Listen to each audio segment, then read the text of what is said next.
an bɛ aw fo ka aw walima dɔn bi an bɛna kana kuma minnu da laminɛ o nana kana sɔrɔ baba Modibo Keyita la a ka ɲɔgɔnye dɔ o senfɛ ɲɔgɔnye min n'o kɛra Bamakɔ yan ka bɛn ni san 1961 o san kalo 10 n'o ye komite kalo ye o tile 21 don o la fɛn minnu fara o kuma ɲɔgɔnya senfɛ an bɛ jɛ ɲɔgɔn fɛ k'o da laminɛ ka baro yi lase aw ma Baraboko jagokɛla don Bamakɔ yan. Les acquis de ces intérêts nationaux, c'est un ensemble.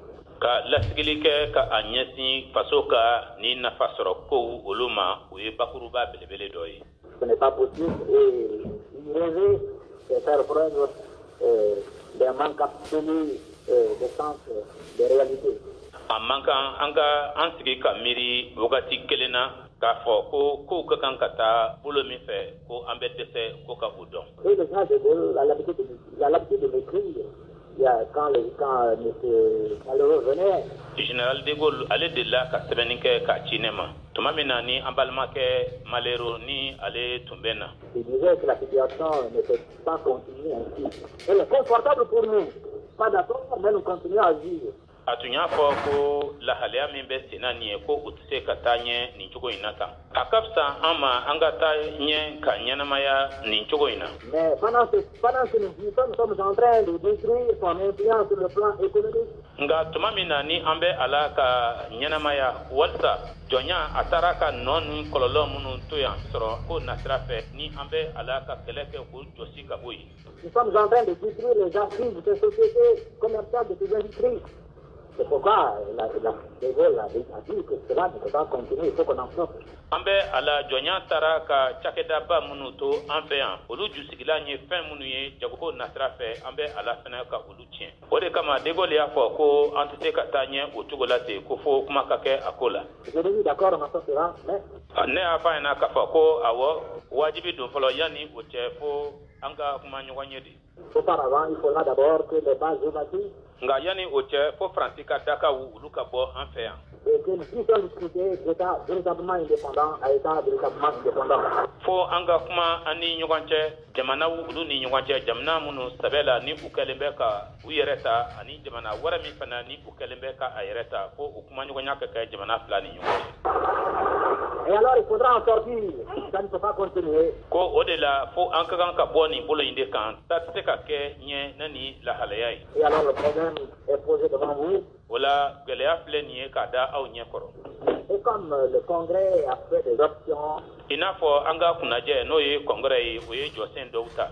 Et a chargé le parti, le gouvernement. A ye a ɲini parti ani fanga fɛ. De mettre en place tous les organismes susceptibles de nous acheminer vers ces options sur le plan économique.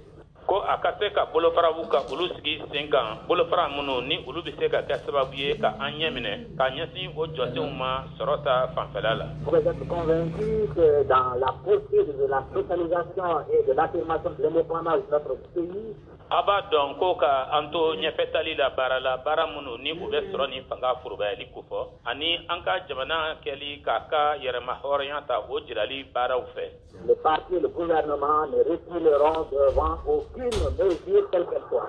Parti ani fanga n'o ye gouvernement ye olu tɛna u kɔtɔrɔna bɔ ko latigɛlen si ɲɛkɔrɔ o kow mana kɛ ko sugu sugu ye. Et pourquoi la France n'agirait-elle pas puisqu'elle a le moyen de faire pression sur nous? O de kama Faransi a bɛ o kalama ani cogo bɛ a bolo fɛnɛ ka papaliw kɛ ka jalasirawalew kɛ k'o ɲɛsin anw ma. Là encore, nous avons notre position centrale si elle constitue un handicap en ce qui concerne l'ouverture sur la mer.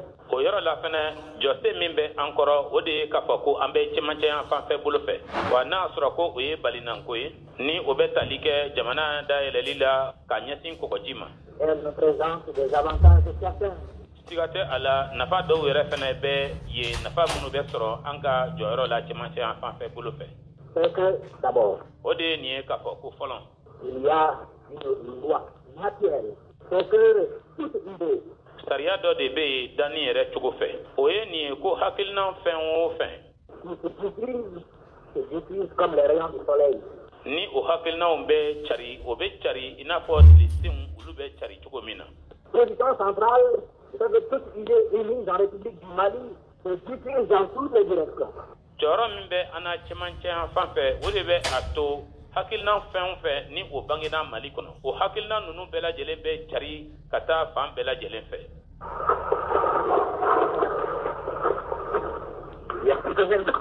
A bɛ wagati dama dama bɔ. Il y a d'abord l'indépendance de certains États qui n'en voulaient pas, qui voulaient de la communauté éternelle.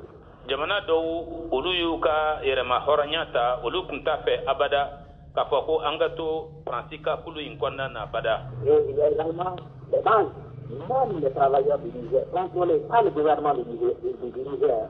Hali Niger baarakɛlaw ni olu kɔlɔsilen don Niger jamana fanga fɛ ni o ye gouvernement ye. On demandait l'évacuation des bases, la précarisation des cadres. Olu ye a ɲini k'a fɔ ko Faransi ka daka min bɛ u ka jamana kɔnɔ ko o daka u ka bɔ yen ko wa maa kalannen minnu fana bɛ Niger u bɛɛ lajɛlen ka kɛ sodenw ye Niger jamana kɔnɔdenw ye. M. Maurice Yamerogo, malgré l'instabilité de son système politique et administratif, Maurice Yamerogo hali k'a sɔrɔ fanga min bɛ senna a fɛ yen ko basigibaliya bɛ o kɔnɔna na a ka jamana politiki ko ani forobaca na sira fɛ. a aussi affirmé son opposition à la présence de bases françaises chez lui. Ale yɛrɛ fana ye a jira ko ale ma jɛn ni a ye Faransi jamana mɔgɔw ka daka o ka to ale ka jamana kan a ma jɛn n'o ye. Et je sais qu'en Côte d'Ivoire, Wa ne b'a dɔn fana ko Côte d'Ivoire jamana kan. si chaque Ivoirien avait la possibilité de s'exprimer clairement, N'a sɔrɔ ko cogo kun bɛ Côte d'Ivoire jamana kɔnɔ denw kelen kelen n'a bolo ka kuma kanabila kɔnɔna na jɛlenya kɔnɔ. vous vous souvenez, 99%, 99%, qui serait contre la présence des bases françaises en Côte d'Ivoire. Aw na mɔgɔ kɛmɛ o mɔgɔ kɛmɛ mɔgɔ 99 ni kɔ aw na o sɔrɔ olu bɛɛ n'a jira k'a fɔ ko olu ma jɛn ni a ye Faransi jamana mɔgɔw ka daka sɔrɔsikulu ka daka ka kɛ Côte d'Ivoire jamana kan.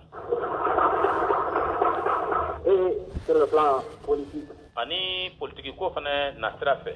le neutralisme positif pour lequel nous avons opté.